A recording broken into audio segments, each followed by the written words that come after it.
Assalamualaikum warahmatullahi wabarakatuh.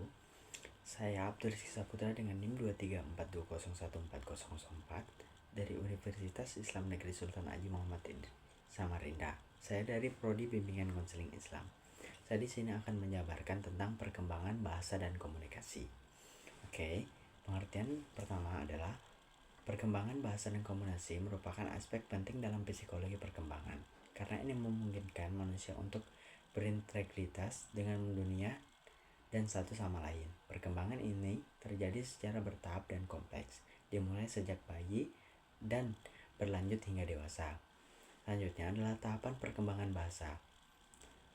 Ada beberapa aspek. Yang pertama adalah tahapan prabahasa. 0-1 tahun, bayi mulai mengembangkan kemampuan bahasa melalui tangisan, suara, dan gestur.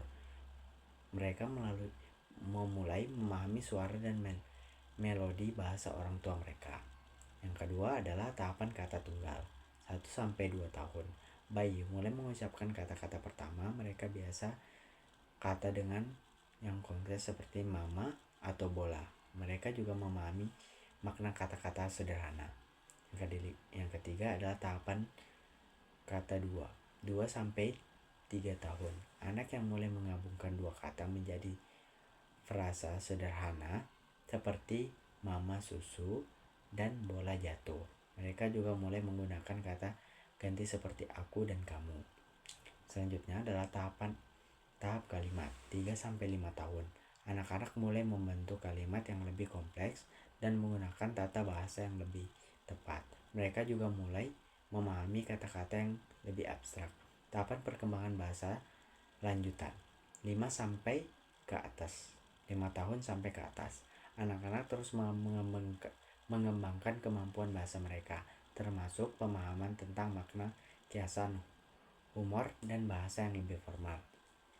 Selanjutnya adalah faktor-faktor yang mempengaruhi perkembangan bahasa. Itu dibagi menjadi 3. Genetik memainkan peran penting dalam perkembangan bahasa anak. Anak-anak dengan predisposisi genetik tertentu mungkin lebih mudah belajar bahasa. Yang kedua adalah lingkungan. Lingkungan tempat anak tumbuh juga sangat penting. Interaksi dengan orang tua, keluarga, teman-teman, dan yang berbicara dengan mereka secara teratur membantu anak-anak belajar bahasa.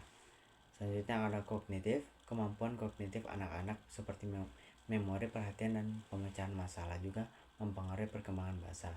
Sosial emosional, interaksi sosial emosional anak-anak seperti bermain dengan teman-teman juga membantu mereka belajar bahasa. Komunikasi nonverbal. Selain bahasa verbal, anak-anak juga mengembangkan kemampuan komunikasi nonverbal seperti ekspresi wajah, gestur, dan bahasa tubuh. Komunikasi nonverbal ini penting untuk menyampaikan emosi dan pikiran dan niat. Perkembangan komunikasi. Yang pertama adalah bayi menggunakan tangisan, suara, dan gestur untuk berkomunikasi dengan orang tua mereka. Anak-anak mulai menggunakan bahasa verbal untuk berkomunikasi dengan orang lain. Mereka juga belajar tentang aturan sosial dan komunikasi seperti giliran bicara dan cara berkomunikasi yang sopan. Remaja mengembangkan kemampuan komunikasi yang lebih kompleks, termasuk kemampuan untuk berdebat, bernegosiasi, dan berkomunikasi dengan orang dewasa. Adapun kesimpulannya adalah perkembangan bahasa dalam komunikasi adalah proses yang kompleks dan berkelanjutan.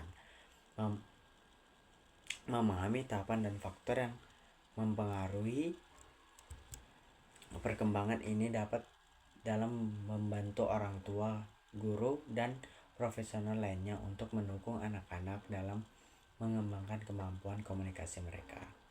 Itu aja penjabaran dari saya. Saya akhiri, wassalamualaikum warahmatullahi wabarakatuh.